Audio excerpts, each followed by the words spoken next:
Tinatawag na flaky paint dermatitis ang panunuyo ng balat ng batang si Carmen Grace. Matapos nating maitampok ang kanyang kalagayan kamakailan, iniluwas siya ng Maynila mula Camarines Norte para maipasuri sa mga espesyalista. At dito na napag-alaman ang tunay na kondisyon ng bata.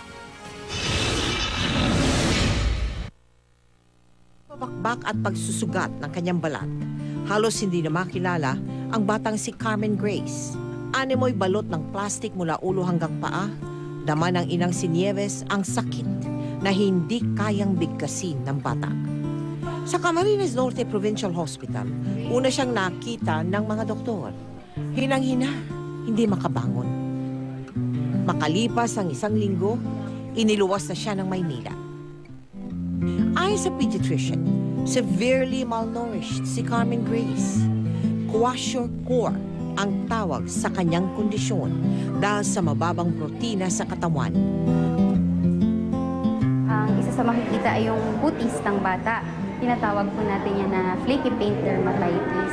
So, kailangan muna natin i-stabilize yung pasyente, tapos gamutin yung infection niya, tapos at the same time, in-nutritional build-up din natin siya.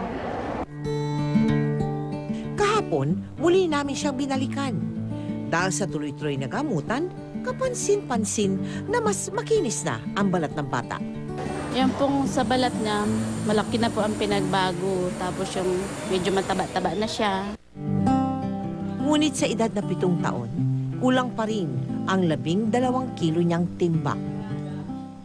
Sa pag-asa na siya'y gagaling, humuhugot ng lakas ang pamilya. Naway, matulungan po natin siya.